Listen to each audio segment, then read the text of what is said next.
ये किताबें ही सारी मुसीबत की जड़ हैं। रीता डॉक्टर की पढ़ाई कर रही थी, लेकिन उसकी सास सुमन को उसका पढ़ाई करना बिल्कुल पसंद नहीं था और वह जानबूझकर उसे घर के कामों में उलझाए रखती थी।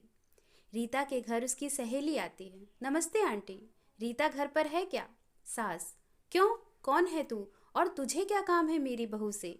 जी मैं उसकी सहेली काजल हूँ, कल उसका एग्जाम है ना, और उसने मुझसे कुछ किताबें पढ़ने के लिए मंगाई थी, वही देने आई हूँ। अच्छा, तू है काजल जो सारा दिन फोन कर मेरी बहू के कान भरती रहती है? देख लड़की, अगर आज की बात तूने मेरी बहू को उल्टी सीधी बातें पढ़ाई तो मुझसे बुरा कोई नहीं होगा।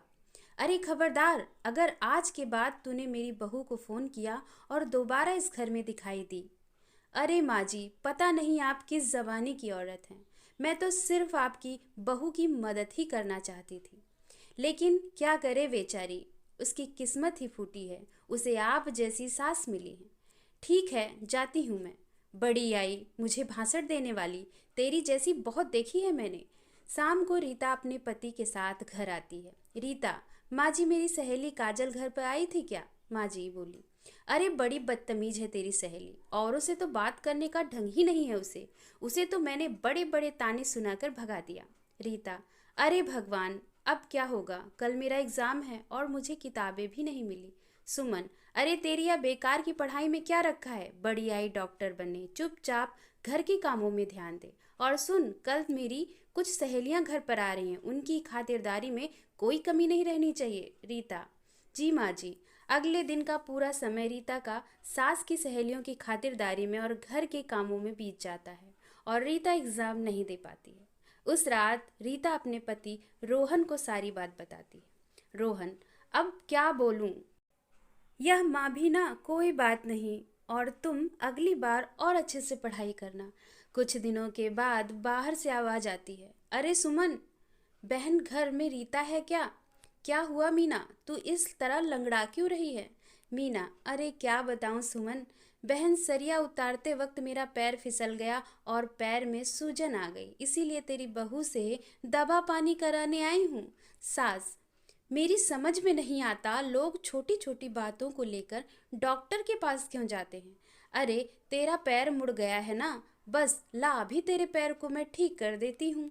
दिखा तेरा पैर। सुमन मीना का पैर पकड़कर जोर से खींचती है। मीना: मर गई रे, ऐसा बोलकर जोर से चीखती है। सुमन: अरे क्या हुआ, आराम मिला ना?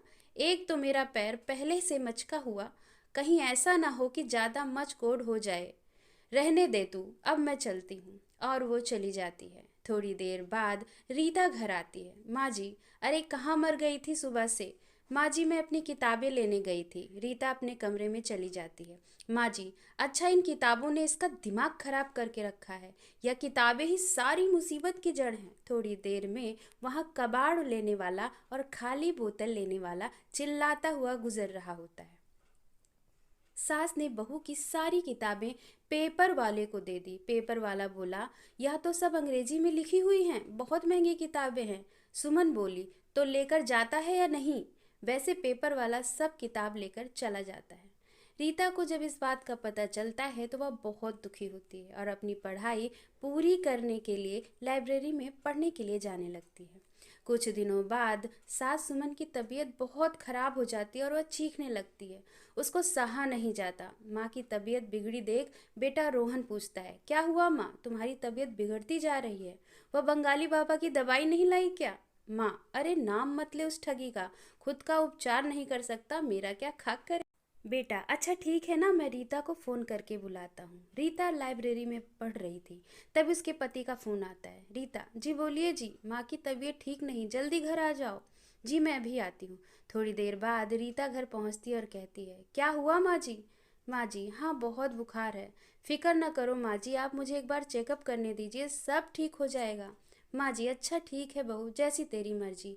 रीता सास सुमन का चेकअप कर: फिक्र ना करें माँ जी, आपकी बीमारी समय रहते पता चल गई है, ठीक हो जाएंगी। अगर थोड़े दिन और गुजर जाते तो इन्फेक्शन ज़्यादा फैल जाता, लेने के देने पड़ जाते। रीता अपनी सास को एक इंजेक्शन लगा देती है और कुछ दवाइयाँ खाने के लिए देती है।